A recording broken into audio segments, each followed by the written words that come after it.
आणि यानंतर वळूया पुढच्या बातमीकडे। नागपुरात ठाकरेंच्या शिवसेनेच्या बैठकीत भाजप आणि बावनकुळेंची चर्चा झाली। नागपुरात संजय राऊतांनी पदाधिकाऱ्यांची बैठक घेतली होती। संजय राऊतांसोबतच्या बैठकीत चंद्रशेखर बावनकुळेंचं कौतुक करण्यात आलंय।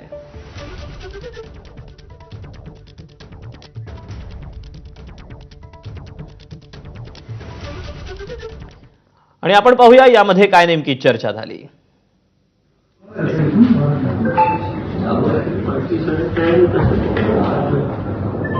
तो कम्युनिकेशनला चांगला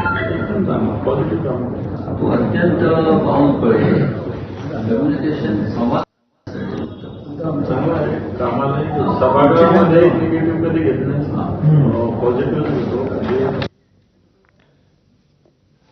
या सगळ्याबद्दलचे अपडेट जाणून घेऊयात। रजत वशिष्ठ आपल्यासोबत आहे।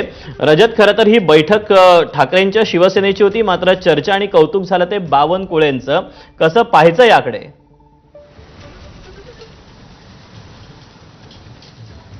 निश्चितच दीपक, आज खासदार संजय राऊत यांनी पूर्व विदर्भातील जे ठाकरे गटाचे विविध पदाधिकारी आहेत त्यांना बोलावलेलं होतं आणि 18 जुलैला होणारं रामरक्षा पठण त्याच्या नियोजनाची ही बैठक होती। मात्र त्या ठिकाणी एका स्थानिक पदाधिकाऱ्यांनी संजय राऊत यांना प्रश्न विचारला आणि त्या प्रश्नामागचा मुद्दा असा होता की काही दिवसांपूर्वी संजय राऊत यांनी महाराष्ट्र भाजपमध्ये बदल होतील, देवेंद्र फडणवीस दिल्लीला जातील आणि जाताना आपला उत्तराधिकारी म्हणून चंद्रशेखर बावनकुळे यांचं नाव ते पुढे करतील असं वक्तव्य केलेलं होतं आणि त्यामुळेच स्थानिक पदाधिकाऱ्यांनी भाजपमध्ये जे तुम्ही जे बदल सांगितले होते ते होणार आहेत का असा प्रश्न विचारला आणि त्याच्या पुढे ही चर्चा रंगली। त्याच्यामध्ये संजय राऊत यांनी उत्तर दिला की हो तसंच सुरू आहे।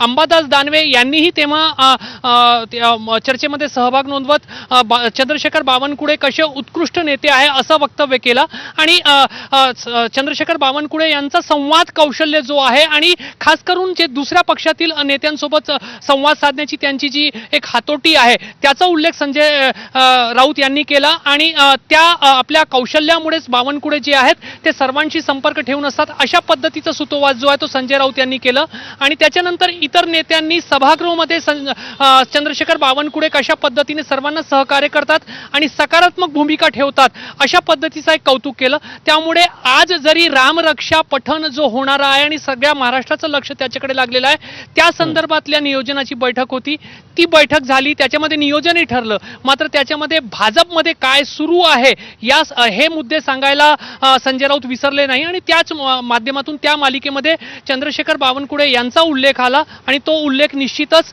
कौतुकाच्या स्वरूपामध्ये आला। हे एक सांगण्यासारखी गोष्ट आहे।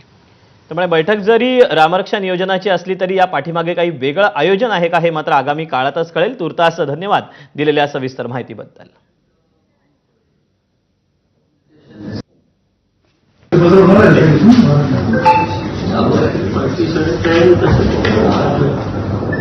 तो कम्युनिकेशनला चांगला तो अत्यंत बावनकुळे कम्युनिकेशन संवाद साधण्यासाठी चांगला आहे। कामाला सभागृहामध्ये निगेटिव्ह कधी घेत नाही,